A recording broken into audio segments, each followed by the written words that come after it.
Good day and welcome to HTMi's podcast. Today we have the pleasure of speaking with Francis Devine from the University of Ulster in the UK. Good afternoon, Francis. Lovely to have you with us. Good afternoon to you, Anthony. They say today that research is the key, the hot topic, not just within education but also within the industry. Of course. What is your view on that? I have to say, I think new, hot, contemporary topics that are very much in vogue or in focus today, if you'd like to say. I suppose my main area that I am concentrating on at the moment is within the area of cultural diversity. Firstly, I think it has different multiculturalisms today, diversity, indeed, of race, colour, creed, disability, indeed, gender differences in the workplace. And I think it's extremely important to prepare young people, young students, predominantly maybe even our own national and domestic students, to prepare them to go out into the world of work for multicultural working environments today. So, in your opinion, from your experience, would you say that is one of the main, the significance of cultural diversity? Yes, when it comes to the significance of cultural diversity, I think there's a lot of implications and challenges for managers today in the industry. From a recruitment perspective, perhaps, recruiting the right candidates from the very beginning, from the outset. Perhaps not only to recruit through word of mouth, which a lot of hospitality and tourism organisations tend to do, but I think a good human resource manager in the industry today needs to take that more personal touch and conduct a very professional, structured interview, perhaps even providing scenarios even to a new young student coming in, exactly how they might perform, or perhaps even giving them scenarios of how to conduct themselves in different situations. Well, it's interesting that you mentioned cultural diversity, because in your opinion, would you say within hospitality today it's such a global industry?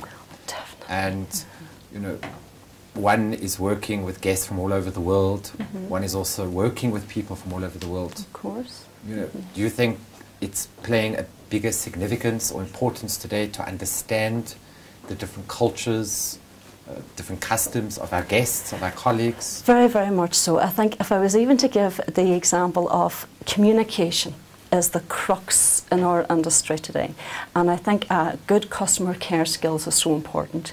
So even to get it right on a customer care front, supervisors and management need to be so respectful and tolerant, indeed of the customer clientele base being multicultural, as well as their internal staff.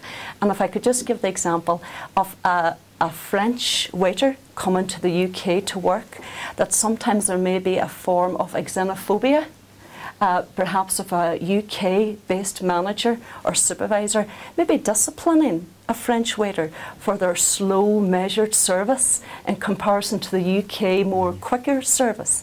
But in that instance, it could be argued that that supervisor in the UK perhaps needs a little bit more of cultural awareness, that the French service is different, or the culture of the French cuisine and the luxurious of the service is that bit a little more different to the UK, so they need to be very mindful of those cultural differences. So it's basically having an understanding of everyone's cultures. Perfect, and to be guests open-minded. Also understanding, you know, the staff's culture, whatever part of the world they're living in, and vice versa.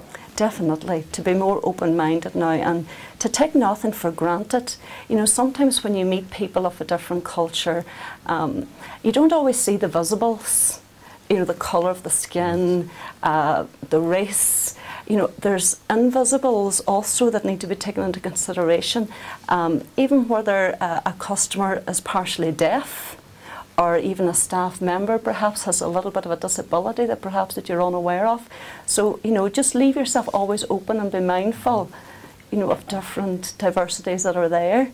I mean, that's interesting you say that, because, you know, people wouldn't have thought that, you know, people in wheelchairs or with sight or hearing impairments would actually fit within, you know, within that. All comes under the umbrella of diversity, and it's very much important that we have the competency level now to perhaps even undertake even for our own self-development, perhaps programs in cross-cultural training, diversity, how to handle different diversities in the workplace, and to become more in tune, in touch, to keep abreast of different diverse natures and how to handle them in the industry. Where would you say that education starts?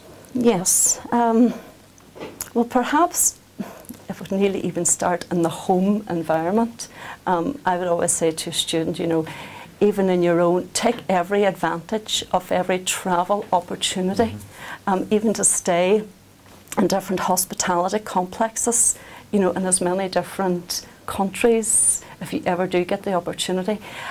Definitely then within an educational environment, to take full opportunity of the placement year that is offered. I think they might call it internships, correct, yeah, perhaps in some European countries, and to take complete advantage of that.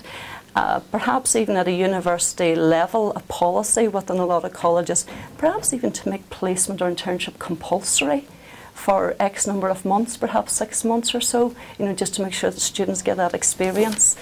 And yes, and even, as I mentioned, even self-development just through different training programs.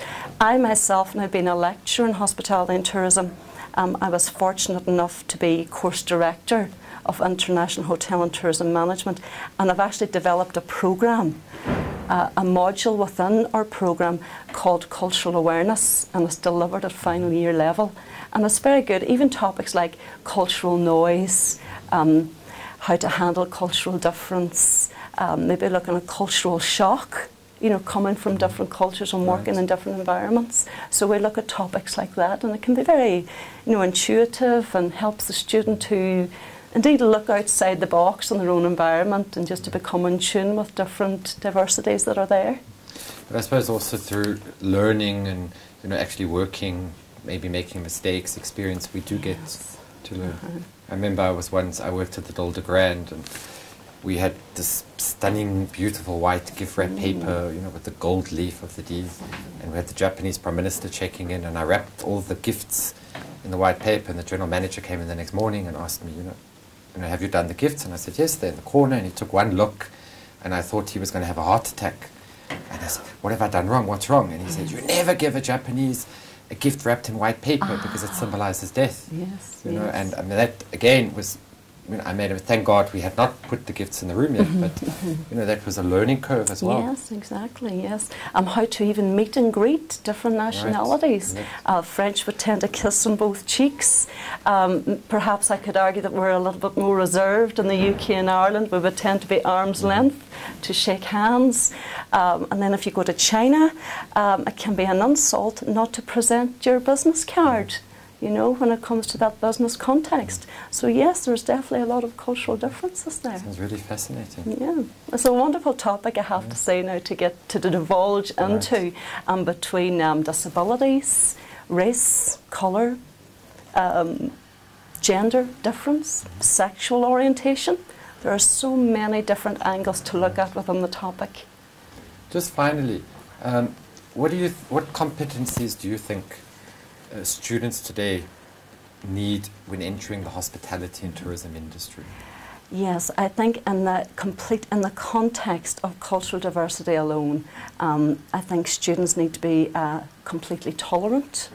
I think you can learn to be more tolerant, more culturally aware, how to be more respectful, even to realise your own potential of where you've come from yourself, your own background, how it has developed, how it has impacted on others, and to be very mindful and to allow others to speak and to be open with you, and never under any circumstances to take on a presumption about someone, but to leave your mind open at all times.